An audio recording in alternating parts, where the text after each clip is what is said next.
अस्सलाम वालेकुम everyone, welcome back to पढ़ लिखा हाउस मेकर। कैसे आप सब? ठीक ठाक है।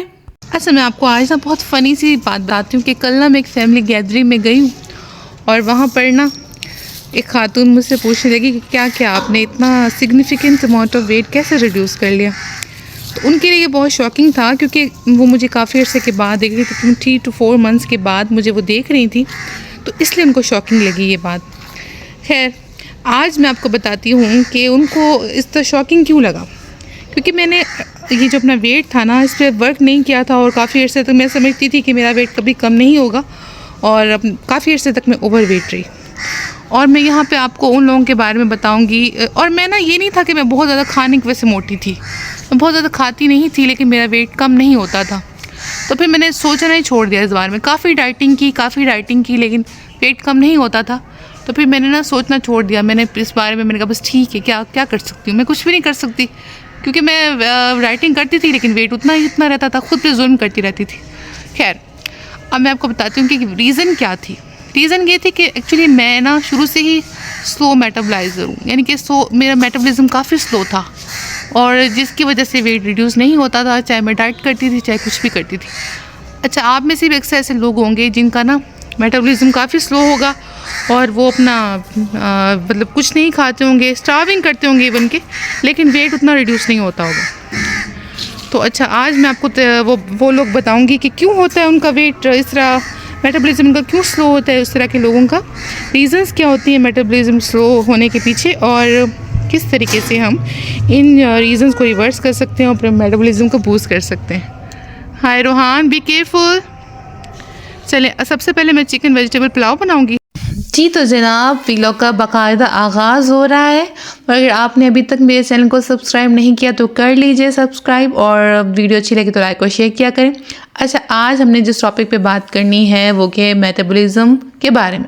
स्लो मेटाबॉलिज्म जिन लोगों का होता है उसकी रीज़न्स क्या हैं और उसको हम कैसे रिवर्स कर सकते हैं, इसके बारे में आज हम कंप्लीट डिस्कशन करेंगे। इसलिए ये वीडियो बहुत इंपॉर्टेंट होने वाली है और आपने एंड तक देखना है, कोई भी पॉइंट मिस नहीं करना, क्योंकि मैं आज कंप्लीट डिस्कशन करूंगी उन लोगों के बारे में जो कि इतना नहीं खाते लेकिन उनका मेटाबॉलिज्म स्लो होने की वजह से अपना वेट ही रिड्यूस नहीं कर पाते। तो एंड तक आपने इस वीडियो को देखना है। सबसे पहले तो आपने इस टॉपिक को समझने के लिए, यानी कि स्लो मेटाबॉलिज्म का मतलब क्या है, इसको समझने के लिए अपनी बॉडी को समझना होगा। आज मैं आपको एग्जांपल से समझाती हूँ कि किस तरीके से हम इसको समझ सकते हैं इजी लैंग्वेज में। साइंटिफिक लैंग्वेज में या साइंटिफिक वे में तो थोड़ा सा कॉम्प्लिकेटेड हो जाएगा, तो मैंने आपको ईजी करके समझाने की कोशिश की है कि आपकी बॉडी जैसे गाड़ी है, एक गाड़ी को किस चीज़ की सबसे ज़्यादा ज़रूरत होती है, तो वो चलती है सबसे उसका अच्छा इंजन होना चाहिए और फ्यूल होना चाहिए। ठीक है, ये दोनों चीज़ें बहुत ज़रूरी होती हैं किसी भी गाड़ी को चलाने के लिए। और अगर उसका इंजन आप नहीं सही काम नहीं कर रहा तो अगर इतना भी उसमें फ्यूल डालते रहेंगे तो वो वेस्ट हो जाएगा। बिल्कुल ऐसा ही जो मेटाबॉलिज्म होता है ना हमारी बॉडी का, वो इंजन ही है हमारी बॉडी का।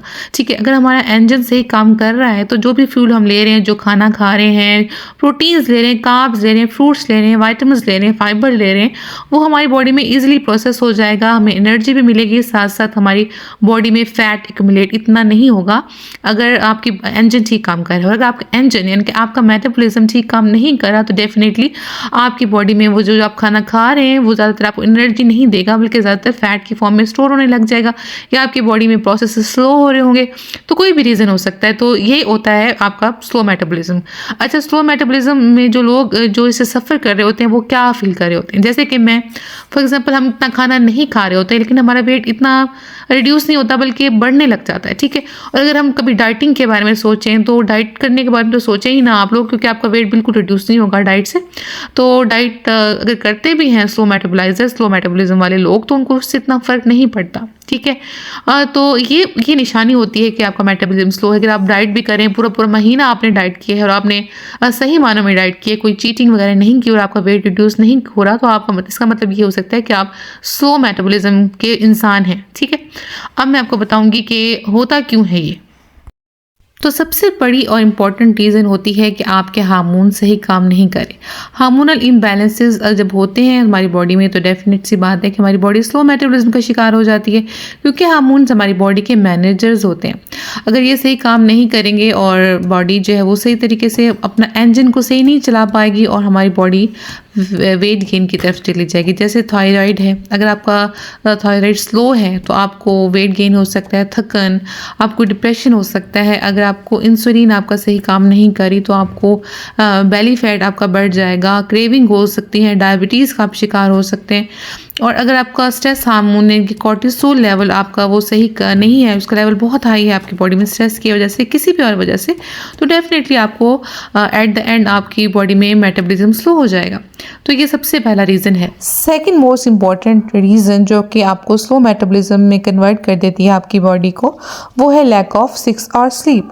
आप प्रॉपर स्लीप नहीं ले रहे, आप प्रॉपर नींद अपनी नहीं पूरी कर रहे, तो आपकी बॉडी जो है वो फैट एक्यूमुलेट करने लग जाती है। आप लेट नाइट कुछ खाते हैं, उस टाइम आपकी बॉडी आपके फ्यूल को यानी कि आपके खाने को वो पूरे तरीके से एनर्जी में कन्वर्ट नहीं कर पाती, और वहाँ पे क्या होता है, फैट एक्यूमुलेट होना शुरू हो जाता है और आपका वेट गेन भी होने लग जाता है और साथ साथ आपका मेटाबॉलिज्म भी स्लो हो जाता है।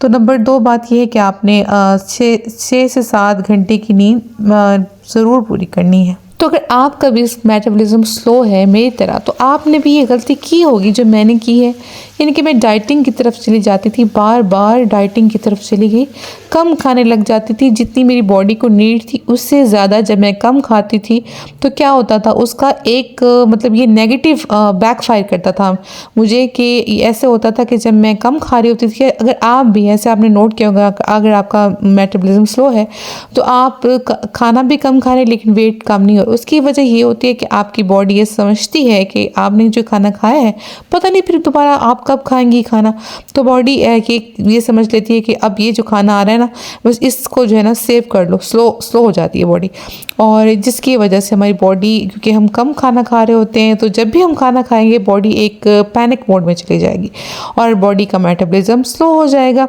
तो अपनी बॉडी को हम फिर मज़ीद स्लो मेटाबॉलिज्म की तरफ धकेल रहे होते हैं। ऑलरेडी हमारा स्लो मेटाबॉलिज्म है और अब फिर दोबारा भी हम उसी की तरफ जा रहे होते हैं। नेक्स्ट बात यह है कि मैं कहना चाहती हूँ कि लैक ऑफ एक्सरसाइज। जब हम एक्सरसाइज नहीं करते तो हमारे मसल्स कम होने लगते हैं, और कम मसल्स कम एनर्जी को बर्न कर पाते हैं, डेफिनेट सी बात है। तो जितना अगर आप खाना खा रहे हैं लेकिन आपका मसल कम है तो वो उसको जला ही नहीं पाएगा, उसको यूज़ ही नहीं कर पाया, और जो आप खाना खा रहे हैं आपकी बॉडी में एक्यूमुलेट होता जाएगा और आप प्रॉपरली उसको बर्न आउट नहीं कर पाएंगे। इवेंचुअली आपका मेटाबॉलिज्म स्लो हो जाएगा। इसके अलावा और भी काफ़ी फैक्टर हैं, जैसे एज है आपका स्ट्रेस लेवल, आप कितना स्ट्रेस लेते हैं, और साथ साथ प्रेगनेंसी में भी आपका जो मेटाबॉलिज्म है वो स्लो हो जाता है। यहाँ मेरे चावल तकरीबन पकने ही वाले हैं, बस पानी डाल के मैंने दम पे लगा दिए हैं, और इस दौरान मुझे लगता है रूहान के आने का टाइम भी हो गया। रूहान मुस्तफ़ा स्कूल से आ चुके हैं। अस्सलाम वालेकुम। एक औरत जो घर संभालती है, बच्चे पैदा करती है, बच्चों को देखती है, पूरे घर का ख्याल रखती है, लेकिन जब अपनी बारी आती है ना उसकी, तो सब उसे यही कहते हैं, तुम कितना बदल गई हो, कम खाया करो, क्या मोटी होती जा रही हो। ये कोई नहीं देखता कि कितनी थक रही है, अंदर से कितनी बेजार है, वो कम खा खा के भी वज़न कम नहीं कर पा रही। तो चले अब मैं आपको बताती हूँ कि किस तरीके से मैंने अपना वेट रिड्यूस किया है, अपने मेटाबॉलिज्म को किस तरीके से मैंने फास्ट किया है, अपने स्लो मेटाबॉलिज्म को मैंने किस तरीके से किक लगाई है। दोस्तों, सबसे पहले मैं आपको बताती हूँ कि मैं सबसे पहले उठते ही नीम गर्म पानी रात को मैं बना के रख लेती हूँ पानी, उसमें आधा चम्मच डालती हूँ सौंफ, आधा चम्मच उसमें ज़ीरा, और आधा चम्मच एक जो है ना लकड़ी आप उसमें ले लें, आप दालचीनी की आप भिगो के रख दें, और सुबह आपने फिर नींबू डाल के उसको पी लेना है, ठीक है। कहवे की तरह गर्म कर लें थोड़ा सा इसको, आप उसको पिए, ये बहुत अच्छा मेटाबॉलिज्म बूस्टर होता है। या फिर आप ऐसे करें, नीम गर्म पानी में आप चिया सीड डाल के रख दें, आधा घंटा आपको रखें, उसके बाद आप नींबू डाल के उसको पी लें। जो आप दोनों में से कोई आपको सूट करता है, ये बहुत अच्छा आपके मेटाबॉलिज्म को बूस्ट करेगा। इसके अलावा और भी काफ़ी टिप्स हैं, ट्रिक्स हैं। 7 से 8 घंटे की नींद आपने प्रॉपर लेनी है अगर आप अपने कॉर्टिसोल लेवल को कम करना चाहते हैं, स्ट्रेस लेवल को कम रखना है आपने, ये बहुत ज़रूरी है। आपने अपने आप को नॉर्मल रखना है, पॉजिटिव रखना है अपने आप को, और आपने अब हर खाने में कोशिश करना है कि प्रोटीन ज़्यादा लें, आप कंज्यूम करें as compared to carbs. Protein की कंसंट्रेशन आपने अपने खाने में ज़्यादा करनी है। उसके बाद आपने लाइट स्ट्रेंथनिंग एक्सरसाइजेस करनी है जिससे आपका मसल मास वो इम्प्रूव हो, ठीक है, आपके मसल्स जो है वो इम्प्रूव हो, आपका मसल मास कम ना हो। वर्क के साथ साथ बहुत ज़रूरी है हमारे लिए कि हम अपने मसल मास को इम्प्रूव करें। उसके बाद एक्सरसाइज करें, डीप ब्रीदिंग की एक्सरसाइजेस करें ताकि आपको जो है रिलैक्सेशन मिले। अगर आप किसी टेंशन में मुबतला हैं तो उसकी वजह से भी आपका मेटाबॉलिज्म स्लो हो रहा है। तो आप नमाज़ पढ़ें, 5 वक्त की नमाज़ पढ़ें, बच्चों के साथ टाइम स्पेंड करें और साथ साथ दुआ करें, क्योंकि दुआ में बहुत बरकत है। यकीन करें, अपना कनेक्शन अल्लाह ताला से मजबूत करें। और एक्सट्रीम डाइटिंग आपने नहीं करनी, ठीक है, बल्कि माइंडफुल ईटिंग करनी है आपने, जैसे कि मैंने की। और इन तमाम बातों से जो कि मैंने आपको बताई हैं अपनी लाइफ में इम्प्लीमेंट करने के बाद मुझे बहुत ज़्यादा फ़र्क पड़ा है। एक तो मेरी बॉडी में मेटाबॉलिज्म मेरा फास्ट हुआ है, वेट मेरा रिड्यूस हुआ है, साथ साथ मेरे अंदर एनर्जी आ गई है। तो अगर आपका मेटाबॉलिज्म फास्ट होता है तो आपको ऐसे लगता है कि आपके अंदर एनर्जी है, आपकी थकन ख़त्म हो जाती है। तो ये एक मेन थिंग है। अगर आप थकी थकी रहती हैं, दुनिया से बेजार हैं, अपने वेट से परेशान हैं, तो आप भी मेरी इन तमाम बातों पर अमल ज़रूर कीजिएगा। और अगर आपको मेरी वीडियो अपनी कहानी लगी तो कमेंट्स में ज़रूर बताएं और लाइक को शेयर करें। और कमेंट्स में बल्कि ये लिखें कि मुझे बहुत अच्छा लगेगा अगर आप लोग ये लिखेंगे कि मैं अपना ज़रूर ख्याल रखूँगी। खाना बन चुका है, अब हम खाना सर्व करेंगे। भूख लग रही है। भूख लग रही है आपको? चलें फिर आपको मैं खाना देती हूँ। बताना आपको क्या क्या डाल के देना है, ठीक है? मुझे सबसे पहले प्लेट पकड़ें, अपनी प्लेट पकड़ें अपनी, थोड़ी पास करें। चिकन, ये वाला चिकन डाल।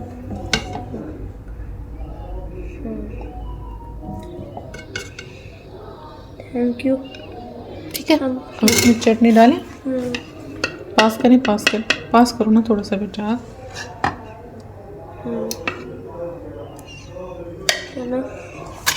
अब कौन कौन सी इसमें क्या डालना है? प्याज,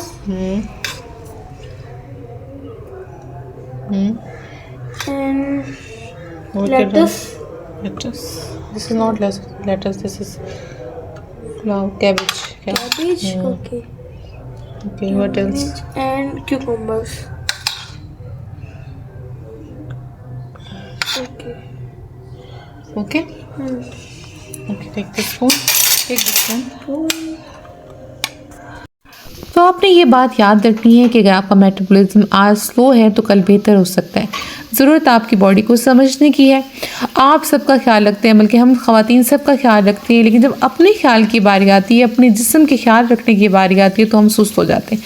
तो आज आप अपने आप से वादा करें, बल्कि मुझसे वादा करें, अब अपना ख्याल रखेंगी फ़र्ज समझ के, ठीक है? जैसे आप सब लोगों का ख्याल रखती हैं वैसे अपना भी ख्याल रखेंगी। यहाँ पे मैं इजाज़त लूँगी आपसे। अंटिल नेक्स्ट वीडियो, अल्लाह हाफिज़।